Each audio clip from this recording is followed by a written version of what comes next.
This is the Lew Rockwell Show.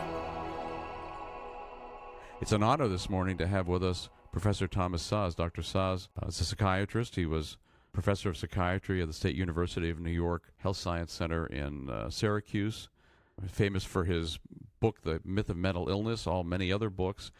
He's the leading opponent of the psychiatry profession as it exists in league with the state in this country and in other countries. He's also a liberator. It used to be in this country that it was very easy for people to be put away and against their will into mental hospitals by a psychiatrist with no due process, and if maybe relatives didn't like granddad, they could put him away. Dr. Szasz is responsible for stopping that.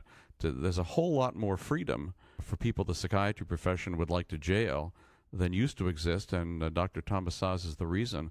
So, Dr. Szasz, so great to have you with us. Tell me how you got interested in this. You are a psychiatrist, and yet you're the leading opponent of at least the psychiatry profession as it's developed. Why is that? Well, thank you very much for inviting me. You were very kind in your comments, but I'm afraid to say not entirely accurate. Let me first explain what psychiatry is, what it was, and then say something about how I got in. Psychiatry developed about 300 years ago as an arm of the law. Its actual purpose was always to get rid of unwanted people. Unwanted in any way, because they were a nuisance, because they are deviant, because they are poor, or if they are rich, because they upset their families, and so on. Every day you find examples of this in the press or in the movies. The movie Changeling is an example of this dynamic. Now, how I got into this is very simple. I always wanted to become a physician. And the physician, of course, has an ethical mandate that goes back to Hippocrates. First, do no harm. Physicians are supposed to help people.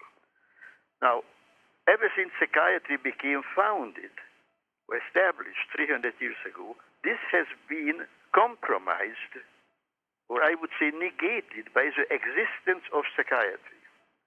Now, someone who listens to this might think, but psychiatrists also help people. Well, certainly they also help people, but they shouldn't be harming anyone.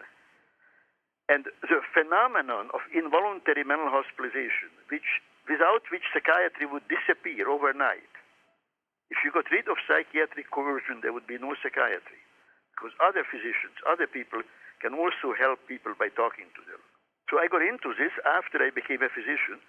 I trained in internal medicine, and then I decided to try to make a dent in this problem. Essentially, my views from a very early age were what would now be called libertarian, but in simple terms, I preferred liberty to slavery, as who doesn't, in principle.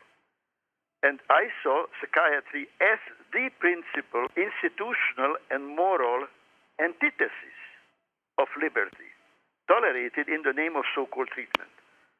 So I trained as a psychiatrist essentially to have the credentials and also in order to be able to do voluntary psychotherapy on people who wanted to talk to me.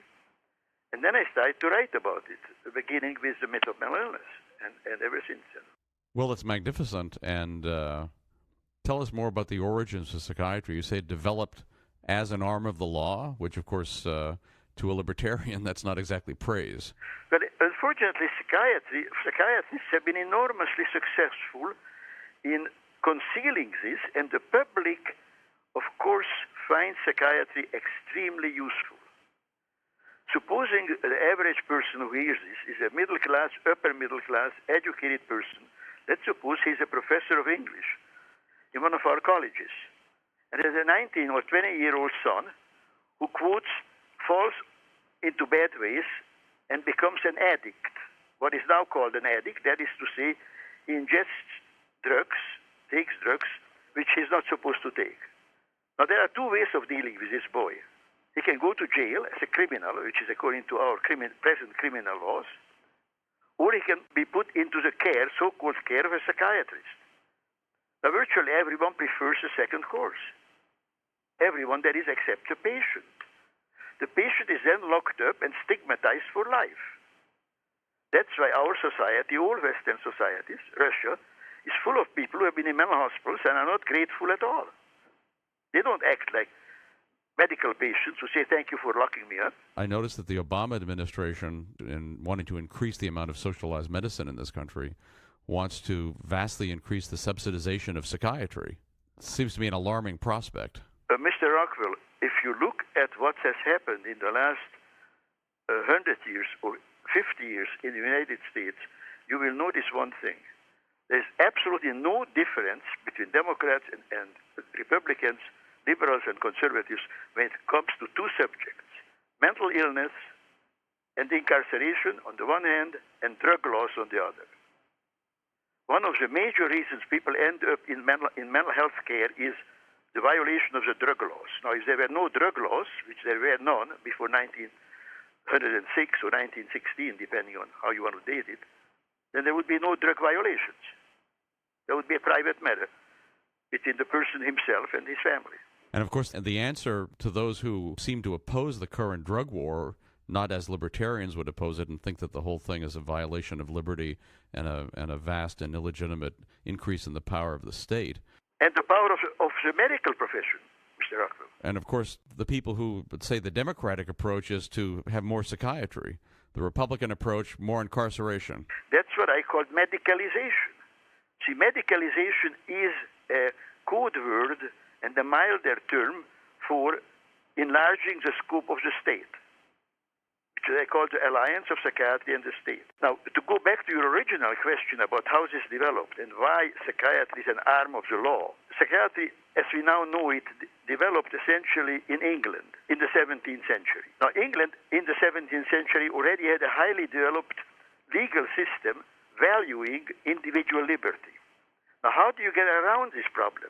By defining psychiatry as therapy, as medical care, and passing laws, so-called mental health laws, which enable insane asylum keepers to incarcerate individuals in insane asylums. I might add that until before the Second World War, when I went to medical school in the 1940s, there were no mental patients outside of asylums. The psychiatrist's power was really limited to locking up people. Now everyone in the country is a potential mental patient. Most of the mental patients now are school children or people in nursing homes because they're all people in prisons. Because these are the three groups that can't resist being defined involuntarily as a mental patient. And this is, of course, why there are so many school children are forced to take Ritalin and other psychoactive drugs. Exactly, and this is always approached backwards by saying too many children are on drugs. That's not the point at all. The point is that no child should be stigmatized as mentally ill because they are all involuntary patients. They don't ask to be drugged psychiatrically because they're hyperactive or depressed. That's all imposed by force by medical doctors. It's exactly like it was in Russia, except I'm afraid to say it's 1,000 times worse because larger numbers are involved, much larger numbers, because we have much more money than the Soviets had. And every administration asks for more money for mental health. Every first lady is pushing it, virtually every first lady. What is mental illness? There is no such thing. All right, to answer your question, it is behavior that other people dislike. That was essentially Mark Twain's definition of addiction. Taking a drug that other people disapprove of. Prohibition is a very good example here. What was wrong with drinking or becoming drunk? If you become drunk and poison your liver, that's your business. That's right. I mean, everybody believed that up until the Second World War, up in the 1940s. Any number of quotes to this effect. This is not original. Mencken said this. Chesterton said this. Essentially, this almost verbatim. In fact, Chesterton said, if you don't have the freedom to drink and drink yourself to death, then you have no more freedom than a dog. And of course, Mises said that having the government tell you what you could ingest was no different from having the government tell you what books you could read. Exactly. Mises was very clear on this. And yet, it's only libertarians who seem to find anything wrong with the drug war at its root. And there seem to be even fewer people who appreciate the work you've done and the stance you've taken and the sort of revisionist view of psychiatry. If somebody wants to learn more about the Szazian approach, what do they read? Go to your site, Szasz.com. Without any false modesty, I would say there is no Szazian approach.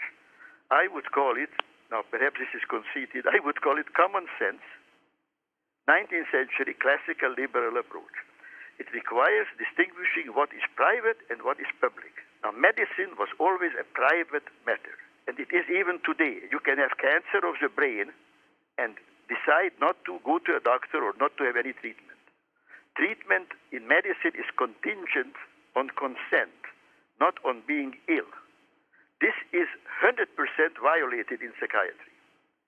If you are mentally ill, you don't have a right to be mentally ill. Then you have to be treated. Now, this is ironic, of course, because there is no mental illness. So it's a perfect anti-libertarian principle. And psychiatry rests on this. The National Institute of Mental Health, I mean, we have tremendous legal, institutional investment in this psychiatry business. And so do other Western countries, of course.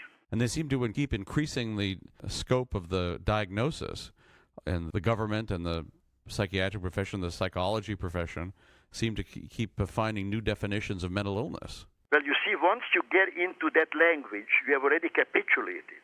There is no mental illness, there is no psychiatric diagnosis, there is no psychiatric treatment. These are all words. Words used by more powerful people against less powerful people.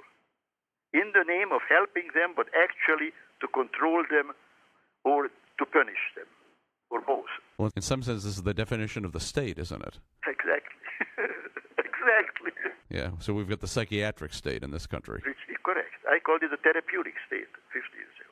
Well, I want to urge everybody to take a look at Dr. Szasz's website, szaz.com, szaz.com. That's the Szasz Center for Liberty and Responsibility. Dr. Szasz, you've done a lot for mankind. Well, thank you. You are too kind. So it's a great honor to have you on the show, and thank you very much. Thank you very much. You've been listening to The Lew Rockwell Show. Produced by LewRockwell.com, the best-read libertarian website in the world.